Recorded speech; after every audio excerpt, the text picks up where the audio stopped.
요한계시록 22장 17절에서 22절까지 다 같이 한 목소리로 시작.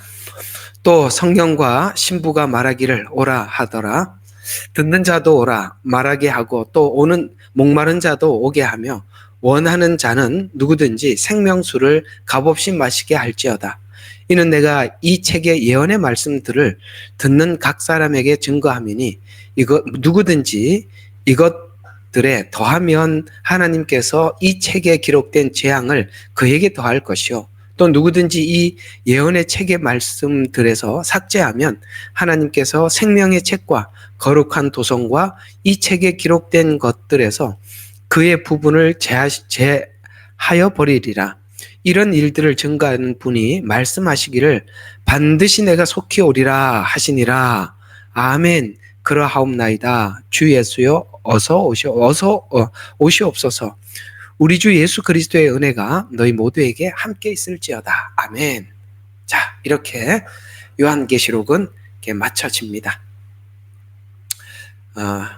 정상적인 신앙은 우리가 신앙을 성경대로 가지고 있다면 20절의 이 질문 반드시 내가 속히 오리라 하시니라 이렇게 하나님이 이렇게 말을 하면 우리는 아멘 그러하옵나이다 주 예수여 어서 오시옵소서 이게 정상이라는 거죠. 여기까지 우리 신앙이 가 있지 않으면 복음이 쭉 오다가 딴 길로 갔거나 뭔가 문제가 있다는 것이죠. 왜냐하면 성경은 이 이야기로 마치기 때문에 그렇습니다. 오늘은 계시록을 마치면서 마지막 하나님께서 우리에게 마친 말이라는 주제로 17절부터 21절까지 오늘 마쳐보도록 하겠습니다. 이거 내가 보니까 22절 이거 잘못 적었는데 1절입니다. 자, 17절 하나하나 보도록 하겠습니다. 자, 17절에 이렇게 말합니다. 또 성령과 신부가 말하기를 오라 듣는 자도 오라 말하게 하고 목마른 자도 오게 하며 원하는 자는 누구든지 생명수를 값없이 마시게 할지어다 이렇게 말씀하고 있습니다. 자, 마지막 때 전파될 이 계시록은 마지막 때가 되었음을 본 자들이 모여서 이 말씀을 듣고 구원 얻게 될 것이고 하나님께서는 이 마지막 때 있을 수많은 그러니까 요한계시록에 기록된 이런 사건들 그러니까 엄청난 일들이지 않습니까? 이런 일들을 통해서 사람들의 마음에 이렇게 목마르게 하시겠다는 것이죠. 그래서 그 목마르다는 것은 하나님 앞으로 이제 환난의 시간이 막 닥쳐와서 사람들이 막 이런 일이 닥쳐올 때 도대체 이 하나님께서 왜 그렇게 하시는지 아마도 정신을 덜 차렸던 성도들이나 또 세상에 있는 많은 사람들 하나님께서 부르시려고 하는 많은 사람들은 목이 말라 있을 것입니다.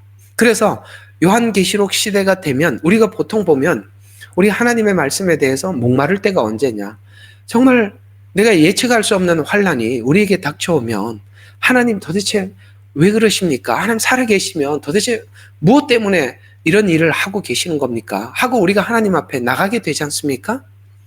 우리가 이렇게 환난들이 하나님 앞에 나가게 되듯이 이 요한계시록 시대가 되어서 많은 환난이 닥쳐오면 사람들에게 목이 마를 거래요. 그래서 목마른 사람들은 오라. 그런데 중요한 것은 오면 이 두 말을 잘 들어야 돼요. 목마르게 해서 오게 하신다 그랬어요. 그런데 오면 생명수를 돈을 주고 팔지 않고 값없이 준다는 말도 굉장히 중요한 이야기입니다. 이게 복음이거든요. 복음은 목마르게 해서 주님 앞에 오게 하고 하나님께서는 그 생명수를 주시는데 값을 지불해야만이 그 생명수를 얻을 수 있다라고 하는 건 다 이단이고 값없이 주는 게 진짜라는 말입니다. 괜히 기록된 이야기가 아니라 이 말입니다. 자, 그래서 또 여기 보면 거기에 다윗의 뿌리라고 말하는 것은 여기에 다윗의 뿌리가 어디 있나? 예, 16절에 보니까 나는 다윗의 뿌리며 또 빛나는 새벽별이라라고 말하는 이 다윗의 뿌리도 우리가 한번 생각해 볼 필요가 있습니다. 이건 무슨 이야기냐면은 여러분, 오늘 낮에도 족보 이야기를 했죠. 유대인들에게는 유대인들에게는 마태복음에 나오는 이 족보 이야기가 그들에게는 너무너무 중요합니다. 메시아가 되기 위해서는 다윗의 뿌리에서 메시아가 나와야 해요. 그런데 다윗의 뿌리가 아니면 누구든지 메시아를 맞이할 수가 없어요. 왜냐하면 하나님께서 아브라함과 다윗과 예수 그리스도의 세계라 이렇게 말씀하셨거든요. 아브라함에게 다윗에게 언약한 메시아. 이렇기 때문에 이 다윗의 뿌리라고 하는 것은 족보를 이야기하기도 하고, 또 하나는 요한계시록에 보면 계시록 12장에 여인의 후손 이렇게 나옵니다. 그 여인의 후손은 다윗의 뿔에서 난 메시아거든요. 그래서 특히 이 다윗의 뿔이라고 표현하는 이유는 뭐냐면 특히 유대인들이 기다리는 메시아임을 상징하는 것입니다. 특별히 여기 요한계시록은 후 3년 반이 많은 유대인들이 돌아올 것이라고 제가 말씀을 드린 적이 있습니다. 이들은 드디어 다윗의 뿌리로 오셨던 2000년 전에 오셨던 메시아를 보는 눈이 열리게 될 것입니다. 그래서 이 다윗의 뿌리라는 이 단어가 여기 들어가 있는 것은, 이 문장이 들어가 있는 것은 바로 유대인들이 기다리는 메시아인 것을 상징하는 것으로 마지막 때 특별히 7년 환란기 시기에는 유대인들이 많이 돌아올 것을 이제 마무리하면서 정리해주고 있는 것입니다. 유대인들이 가진 구약을 통해서 마지막 때를 인식하게 될 것이고, 마지막 때를 인식한 사람 유대인들은 2000년 전에 오셨던 초림복음이 그래서 중요한 거예요. 재림복음은 초림복음을 소화한 사람이 속히 가리라 라는 말도 이해하게 되고, 아멘 주 예수여 어서 오시옵소서라는 이 말도 이 초림복음에 대한 이해가 없는 사람은 아멘 주 예수여 어서 오시옵소서라는 말이 나오는 게 아니라 이 마지막 때가 두려워서 못 사는 겁니다. 이 초림복음에 자유가 있고 초림복음에 구원이 있기 때문에 그렇습니다. 이해가 가시죠? 이제 알아들으실 줄로 압니다. 그래서 이 마지막 때를 인식한 유대인들은 다윗의 후손으로 오신 마태복음의 족보를 확인하고 그들은 많이 돌아오게 될 것입니다. 17절도 보면 성령과 신부가 말하기를 오라 하더라 이렇게 말씀하고 있습니다. 여러분, 이 요한계시록 때 특별히 이건 요한계시록을 마무리하면서 기록한 성경이기 때문에 성령과 신부라고 표현하고 있어요. 성령은 뭡니까? 성령님께서 직접 초대할 것이고 구원의 증거를 알리는 영으로 증거할 것이다 라고 말씀하고 있는 것입니다. 여러분, 하나님의 영이 아니고는 우리가요 하나님 앞에 이끌림을 받을 수도 없고 하나님의 영이 아니고는 우리가 복음을 소화할 수도 없고 믿을 수도 없었을 것입니다. 이런 모든 우리 가운데 구원의 역사는 바로 성령님의 역사, 성령님께서 이렇게 역사해 주셨기 때문에 저와 여러분이 이 복음을 듣고 지금 구원을 받을 수 있었던 것처럼 성령과 그 다음에 신부라고 표현한 말은 신부된 성도를 초청한다는 것입니다. 신부된 성도를 초청하는 것으로서 교회를 통해서 성령의 사역이 마지막에 이 요한계시록 시대에 불일 듯 일어날 것이다. 어떤 성경을 통해서 작은 책, 곧 요한계시록을 통해서 불일 듯 일어날 것이다 라고 말씀하고 있습니다. 그래서 이때 하나님께서 성령 사역을 통해서 불일 듯 일어날 때 이제 이 마지막 때 하나님께서 우리 눈을 뜨게 하기 위해서 막 환란을 일으키는 거죠. 나팔 재앙은 뭡니까? 그건 전부 다 이 두 증인 사역과 함께 맞물려 있단 말이에요. 하늘에서는 하나님이 재앙을 내리고 재앙 때 이 재앙이 왜 내리는지 막 궁금해서 사람들한테 막 물을 때 두 증인이 외쳐준단 말이죠. 그래서 막 추수가 일어난단 말이죠. 그래서 이것을 이 듣는 자들은 뭐 하라? 응답하라는 거예요. 듣는 자들은 응답하라는 거예요. 이 마지막 때 재림 복음을 듣고 하나님 앞에 응답해라. 목마른 자도 응답해라. 영적으로 갈급한 자들이 응답하게 될 것입니다. 이사야서 55장 1절, 그 다음에 요한복음 4장 14절 두 군데가 있는데요. 우리 이사야서 말씀 한번 보도록 하겠습니다. 이사야서 55장 1절. 55장 1절에 너희 목마른 자들은 누구든지 물로 물들로 나오라. 돈 없는 자도 오라. 너희는 와서 사 먹으라. 정령 와서 돈 없이 값 없이 포도주와 젖을 사라. 여기도 지금 어떻게 하세요? 목이 마르면 와라. 그리고 값 없이 뭐 하라고요? 포도주와 젖을 사라. 여러분, 돈 없이 값 없이 포도주와 젖을 어떻게 사게 되겠어요? 값 없이 사는 게 복음이라는 거예요. 이 이단들의 특징은 교묘하게 복음을 이용해서 뭔가를 대가를 지불하라고 이야기를 하는 것입니다. 누구한테 언제 한번 누구한테 전도를 했더니 아주 이런 이야기를 합니다. 교회도 돈 없으면 못 다녀요. 그러더라고요. 왜요? 그랬더니 그 돈 내라고 하도 그래서 그 갈 때마다 돈을 내야 되기 때문에 돈 없이는 못 다닌다. 누가 그런 이야기를 합니다. 여러분, 교회는 돈 없이도 다닐 수도 있고 또 하나님 앞에 헌금을 하는 것은 하나님의 일을 해야 할 일이 있기 때문에 하는 것이고, 그렇게 하는 것이 복음을 누가 돈을 주고 팝니까? 자, 값없이 오라. 여기 이제 요한복음 4장 14절도 그 사마리아 여인 이야기입니다. 뭐 그거 그냥 좀 지나갑시다. 그래서 복음의 특징은 목마른 자, 원하는 자에게 값없이 주는 은혜입니다.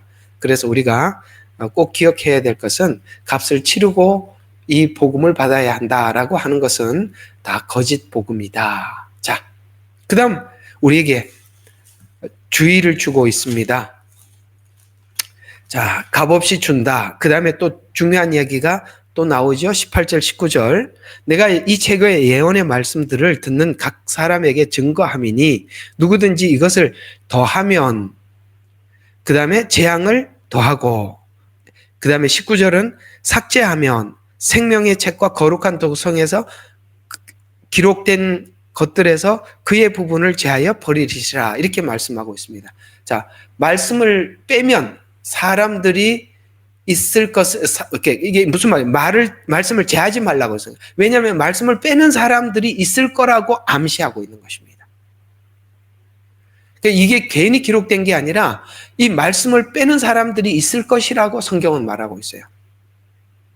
왜냐하면 생명나무의 거룩한 도성에 그 몫을 제하여 버리라고 말씀하고 있는데, 생명나무 권리와 같은 영생에서 제외되고 천년 왕국에서도 제외된다고 말씀하고 있는데요.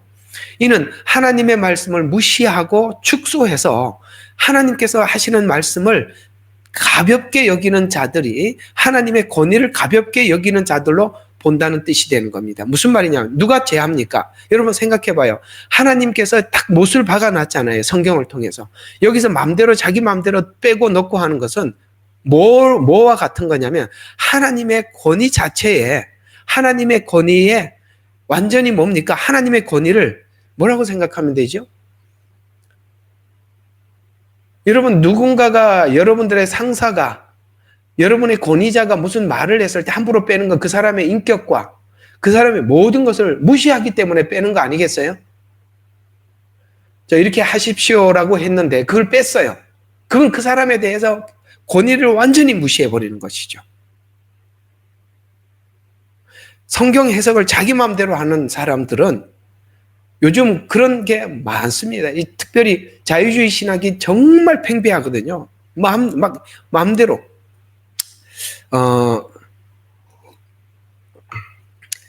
김철홍가 이제 이름이 기억이 잘 안 나는데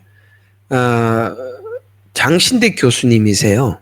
교수님이신데 그분이 그 현대 신학에 대해서 강의를 한 걸 제가 유튜브에서 한번 쭉 들어보면서 많이 공감이 갔습니다. 그분은 굉장히 정확하게 신학의 문제점을 꿰뚫고 있더라고요. 근데 이제 그분이 그런 이야기예요. 이게 교회, 이제 신학교에서 강의하는 이제 교수님이다 보니까 이 신학교에서 너무나도 이 신학이 왜곡이 돼서 너무 이상한 그 복음을 전하는데, 이제 자기도 이제 졸업한 동기들이 있을 거 아니에요. 졸업한 동기들 카톡방이 있어요. 그 카톡방에다가 이제 이렇게 신학적인 이제 논쟁이 붙었어요. 동기들하고. 그래서 이 이제 논쟁이 붙어가지고 이제 이 목사님은 보수 신학이고 이제 저희들과 같이 같은 방향에서 성경을 해석하시는 분이세요. 그러니까 지금 이 노동운동이나 이런 사회주의 운동들이 자유신학에 의해서 이렇게 퍼져나갔다는 걸 너무나도 잘 아세요. 그래서 이제 동기들하고 이제 이게 논쟁이 붙었는 거야. 근데 자기 편이 아무도 없는 거야. 자기 혼자야. 와, 그 많은 동기들 중에 이렇게 무식하고 무지하더라는 거예요. 제가 볼 때는 그 교수님 말이 다 옳아요. 근데 동기들이 그걸 이해를 못하는 거예요. 근데 왜 그런가 하고 분석을 해봤더니 본인들은 그게 자유주의 신학인지도 모르고 알고 있다는 거예요. 자기가 배운 신학이 이런 문제가 있다는 걸 그들이 좌파라서 좌파가 아니라 뭐 좌파가 뭔지 우파가 뭔지 뭐 자유주의 신학이 뭔지 보수 신학이 뭔지 그냥 아무것도 모른대. 그냥 학교에서 배운 대로 하고 내가 이렇게 저도 여기 와서 한동안 목사님들을 제가 성경 공부를 가르쳐 보려고 했는데 야 태클을 계속 거는데 신학교에서 그렇게 가르치지 않았느냐, 우리 학교에서 그렇게 안 배웠었냐, 계속 그렇게 태클을 걸어서 하다가 내가 중간에 그만둬 버렸어요. 우리 학교에서 그렇게 안 배웠다는 거야. 그래서 내가 잘못 배웠다고 가르쳐 주는데 받아들이지를 않아요. 그러니까 그분이 딱 보니까 그 교수님 말이 이해가 가요. 이 사람이 몰라서 그래요. 배운 대로 학교에서 배운 게 정석이라고 생각을 하고 있는 거예요. 성경의 말씀을 왜 빼고 더하고 자기 마음대로 막 짜식게 하느냐. 누구는 고의적으로 그러고 있고 누구는 몰라서 그러는데 몰라서 그러는 사람이 대부분이라는 거예요. 그래서 여러분들이 그 설교를 들을 때 그래서 답답한 겁니다. 그 사람들이 대부분 뭐가 뭔지 분별을 못하고 있어요. 몰라서 그러는 겁니다. 또 여기 보면 더하면 기록된 재앙에 그에게 더할 것이다라고 말씀하고 있습니다. 계시록에 기록된 재앙들이 있죠. 7 대접, 그 다음에 나팔, 그 다음에 인재앙 이런 것들이 심판이죠. 그래서 더하는 사람에게 임할 경고를 말하고 있습니다. 여러분 나팔 재앙이 나팔을 불면서 나팔 재앙이 있을 때는 회개하고 주님 앞에 돌아오라고 부르는 나팔이고 재앙들이지 않습니까? 그걸 회개하라고 하나님께서 경고하는 것이라는 것을 알지 못하면은 계속 하나님 앞에 첫 번째 나팔, 두 번째 나팔 계속 재앙만 더할 뿐이에요. 그게 넘어가서 나중에는 대접재앙으로 넘어가는데 이거 하나님이 왜 그러는지는 모르니까 계속 그냥 재앙만 더할 뿐이에요. 이해가 가시죠? 쉽게 말해서 우리가 맞아도 하나님 앞에 그렇게 두들겨 맞아도 왜 맞는지 모르고 계속 맞기만 할 뿐이라는 거예요. 참 답답한 노릇이잖아요. 그래서 재앙이 더할 것이다 라고 말씀하고 있습니다. 이는 말씀을 왜곡하거나 자신만의 해석으로 진리를 변질시키는 자들에게 하나님의 엄중한 심판이 있을 것이라고 말씀하고 있는데 문제는 이런 사람들이 하나님의 심판을 해도 왜 심판을 하는지 복음을 모르니까 돌아올 길이 없는 거예요. 그러니까 두들겨 맞기만 하는 거예요. 왜 그러냐? 예수를 믿었는데도 왜 그러느냐? 복음이 설명하고 있는 본질을 모르니까 뭘 해도 모르는 거예요. 그러니까 여러분들이 순수한 복음을 듣고 준비하는 것과 복음에 대한 이해가 없이 살아가는 것은, 그러니까 여러분들 이렇게 설교를 들으면서 참 여러분들에게 많은 답이 되었으리라 생각합니다. 하나님, 내 인생에는 왜 이렇게 꼬인 것 같았습니까? 나는 왜 이렇게 남들보다 이런 인생을 살아야 됩니까? 이런 문제들을 여러분들 설교를 듣고 복음을 들으면서 많이 해결되셨죠. 복음을 들으면 왜 그런지 알게 돼요. 근데 복음을 모르면은 왜 이러다가 끝난다고. 왜 죽을 때까지 왜야? 응? 자, 또 마지막 때 복음을 자기 자랑을 위해서 함부로 또 해석하지 말라라는 뜻이 되는 겁니다. 요즘 이제 또 마지막 때가 되었다고 자기 나름대로 이 마지막 때 복음을 전한다고 막 나와서 이야기를 하는데, 참 복음도 있잖아요. 하나님께서 우리에게 요구하는 게 항상 겸손이에요. 우리가 성경을 보다가 잘못 볼 수가 있다는 것을 겸손한 사람만이 수긍하는 것이지, 교만한 사람들은 끝까지 자기가 틀려도 맞다고 끝까지 우겨서 틀린 복음을 끝까지 전하면서도 몰라요.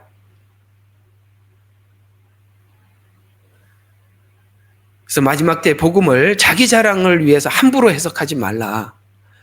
예언 성취는 예언 성취 시간이 되면 자연스럽게 해석될 것이다. 그래서 내가 미리 이걸, 요즘은 이렇게 보면은 누가 이렇게 내가 보면 그런 분들이 많아. 요한계시록을 해석은 시작을 했는데 자기가 해석한 것 때문에 함정에 빠져 있는 분들이 많아. 괜히 그 사람이 괜히 요한계시록 시작해가지고 예언서 시작해갖고 함정에 빠져서 나오지를 못해. 왜? 사람들이 자꾸 다음은 뭔데요? 다음은 뭔데요? 자꾸 물어대는데 모르니까 또 갖다 붙여야 되고 또 갖다 붙여야 되고 그러다 보니까 막 자기 마음대로 갖다 붙이다 보니까 지금이 뭐 세 번째 나팔재앙이니 뭐 그다음에 지금 대접장에 들어왔느니 그래서 왜 그러냐고 물어보면 자 봐라 저기 홍수가 났잖냐 저기는 지금 어디 가니까 바다가 피바다가 됐다고 그러더라. 뭐 지금 전쟁, 그거 갖다 억지로 갖다 붙이는 거예요. 왜? 자꾸 물어대잖아. 그러니까 안 했으면 그러지 안 해도 되는데 괜히 해가지고 사람들이 자꾸 물어대니까 대답은 못하게 안 할 수는 없고 자꾸 대답을 하다 보니까 끌어 붙이다 나중에 거기서 어떻게 헤어나올지 모르겠어요. 그러니까 안 하는 게 그게 한계 저주라고요. 안 하는 게 낫다고.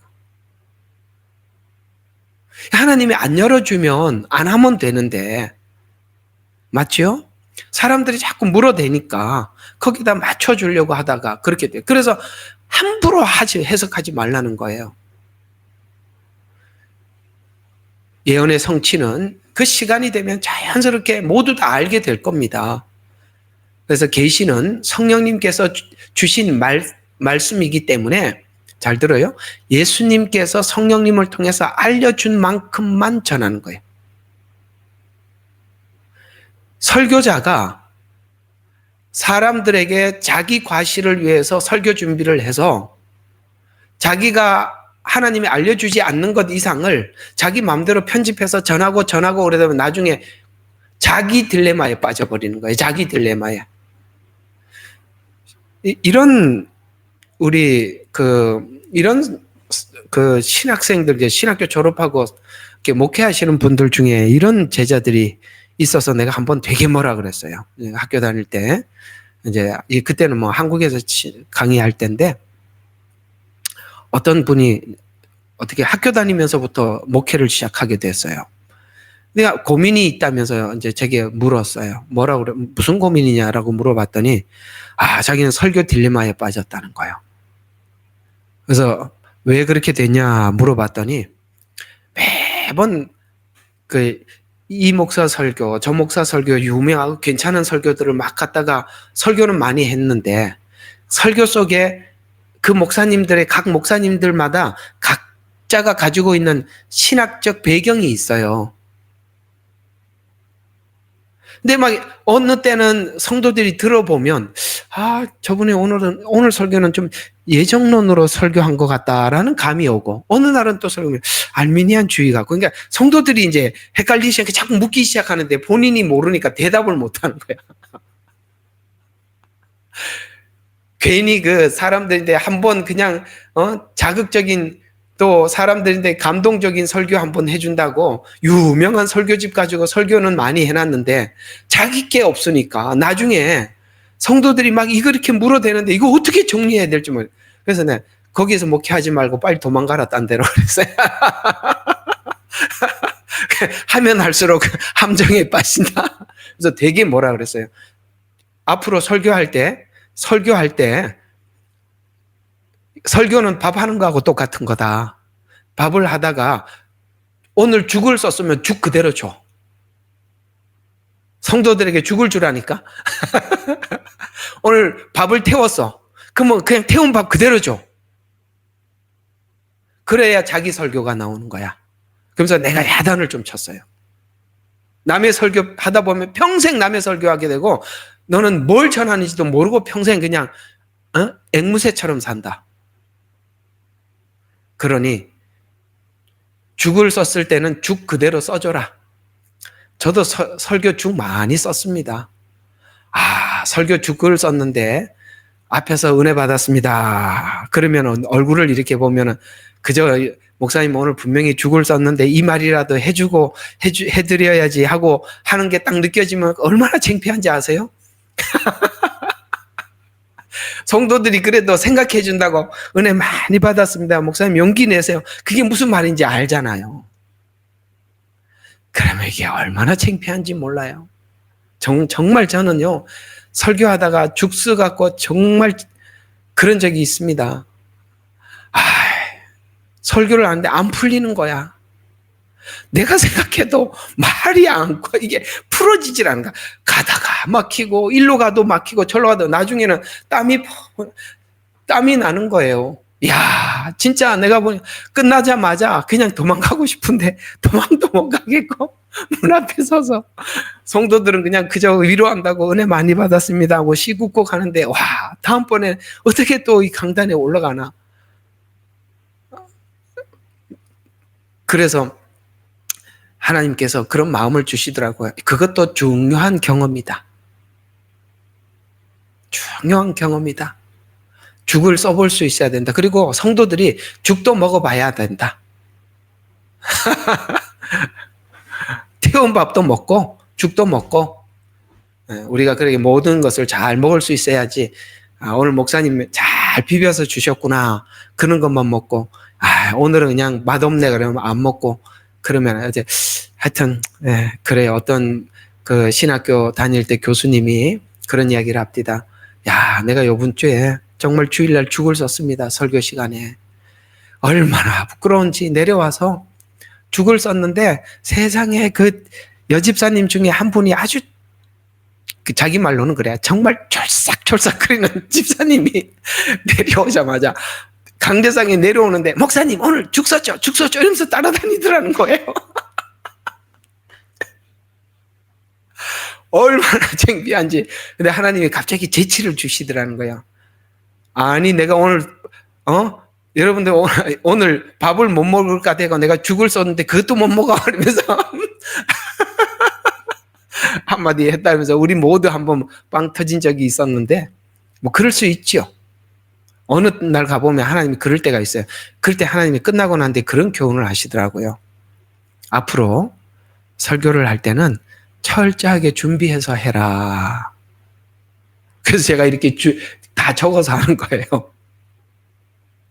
죽 쓰지 않으려고, 빼지 않으려고, 혹시 오늘 준비했는 거 빼먹지 않고 하려고.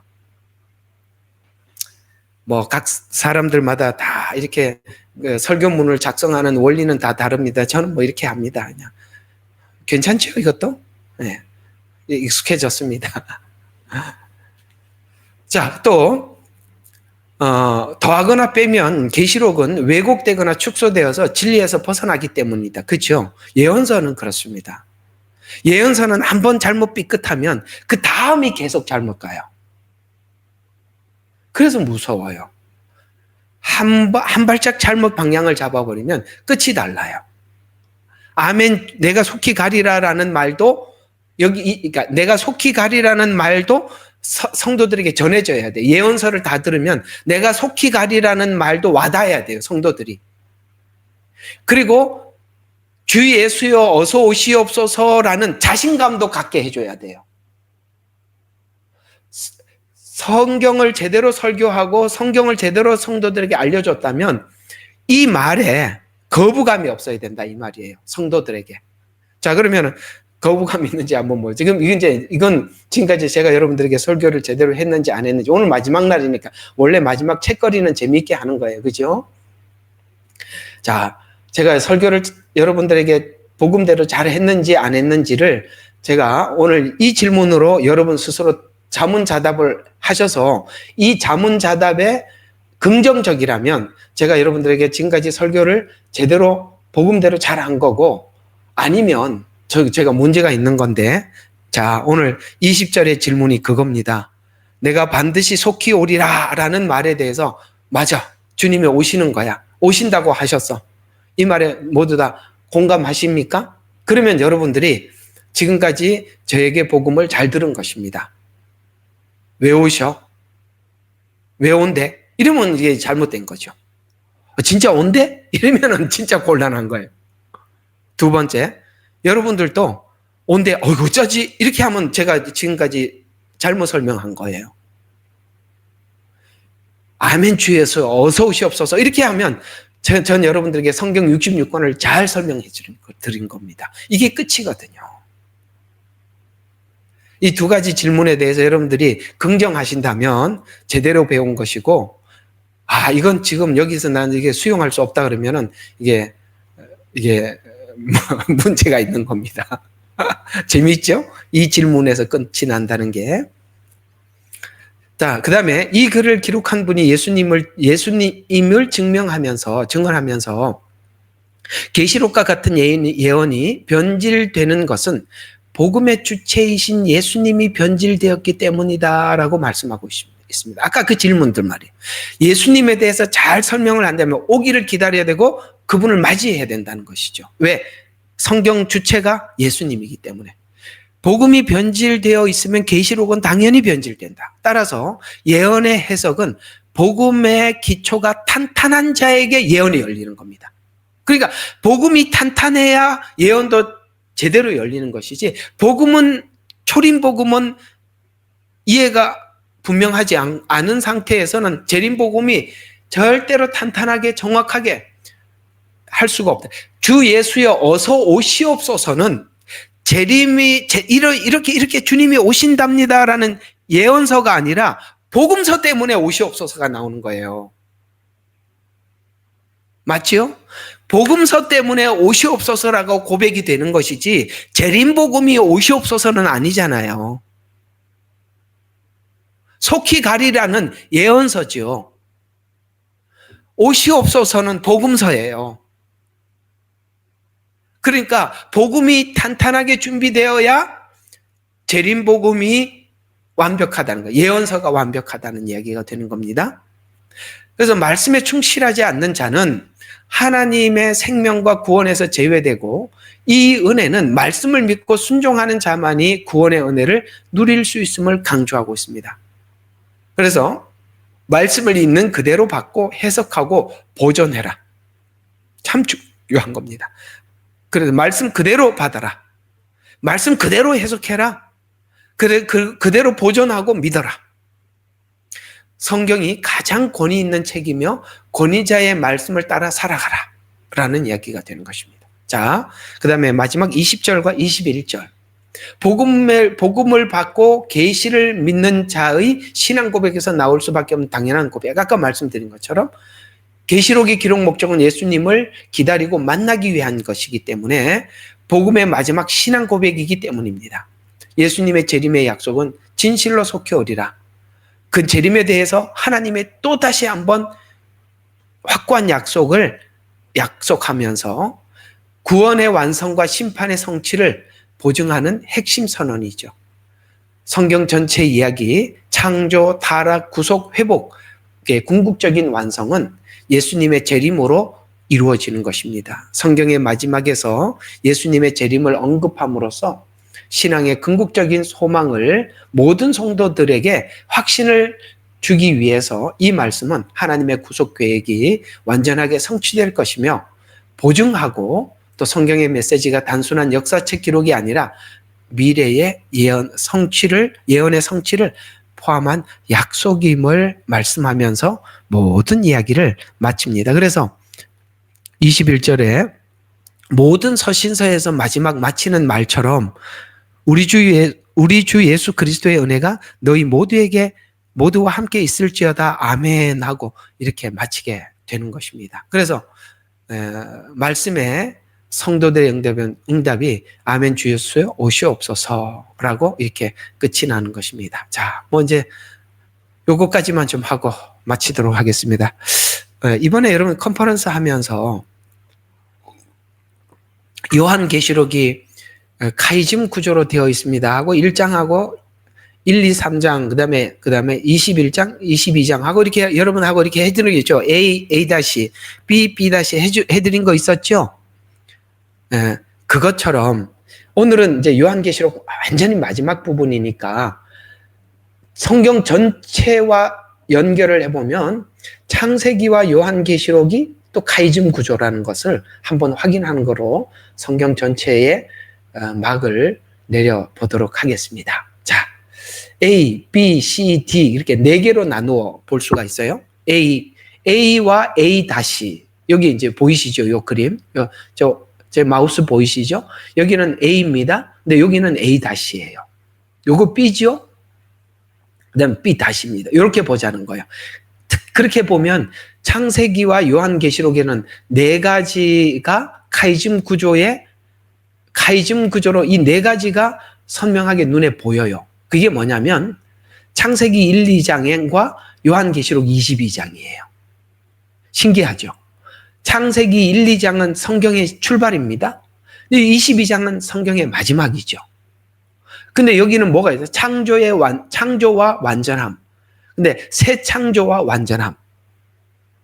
이거는 뭡니까? 지금 시간의 시작. 이거는 영원의 시작. 시작은 같으나 시간이 있는 시작. 이거는 시간이 없는 시작.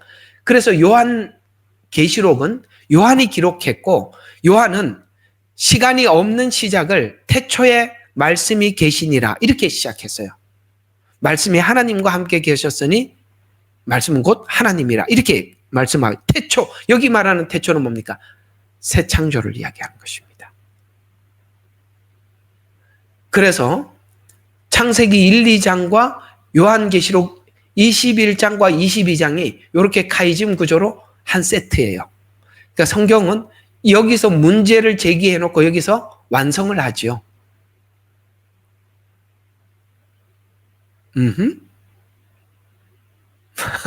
그다음에 B를 한번 봅시다.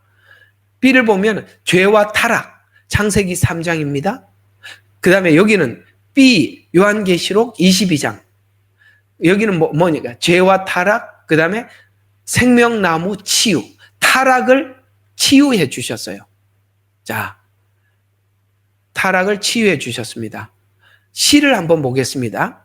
죄로 인해서 뭡니까? 3장은 고통과 저주가 임하게 되었죠. C는 뭡니까? 고통과 저주를 준 장본인이 누구죠? 사단입니다. 여기서 사단이 패배함으로 인해서 고통과 저주의 근원을 하나님께서 해결해 주셨죠. 자, 이 모든 것이 무엇 때문에 됐는지 아셔야 돼요. 4번째는 뭐죠? 하나님의 약속이에요. 여자의 후손.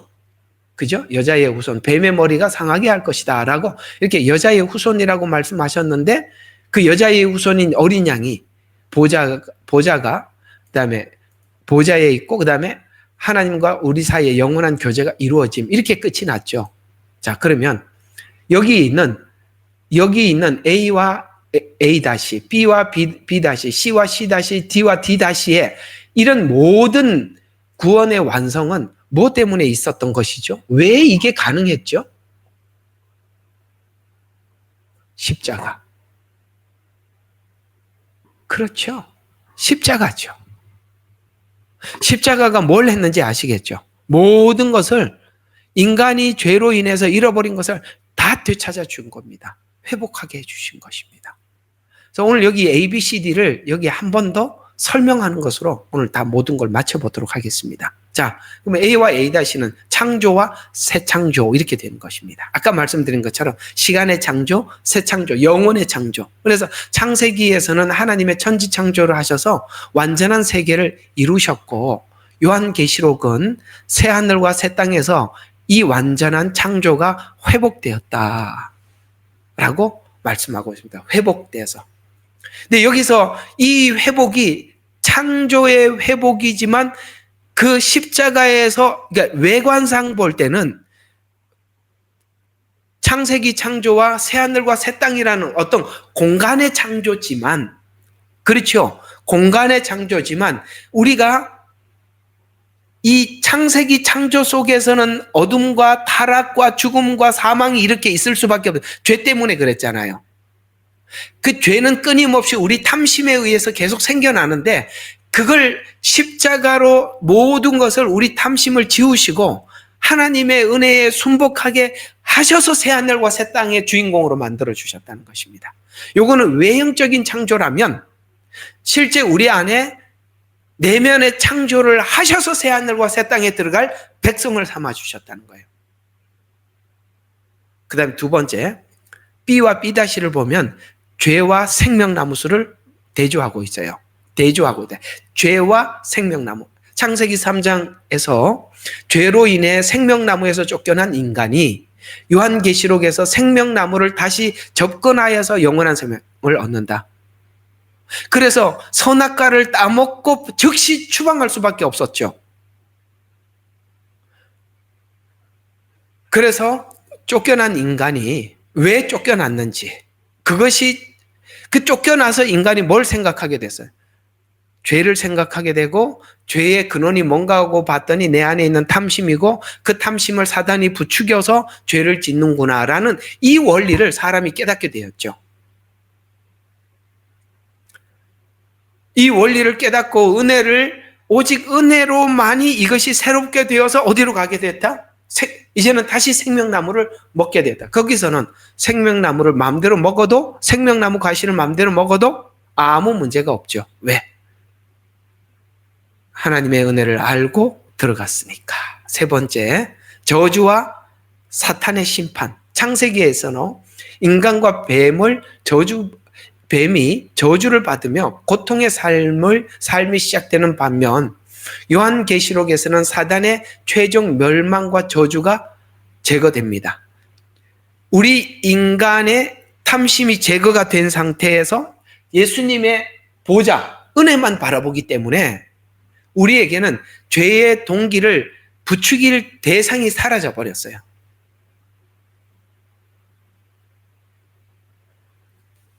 하나님의 큰 그림을 창세기와 요한계시록 안에서 볼 수 있어야 되는 겁니다.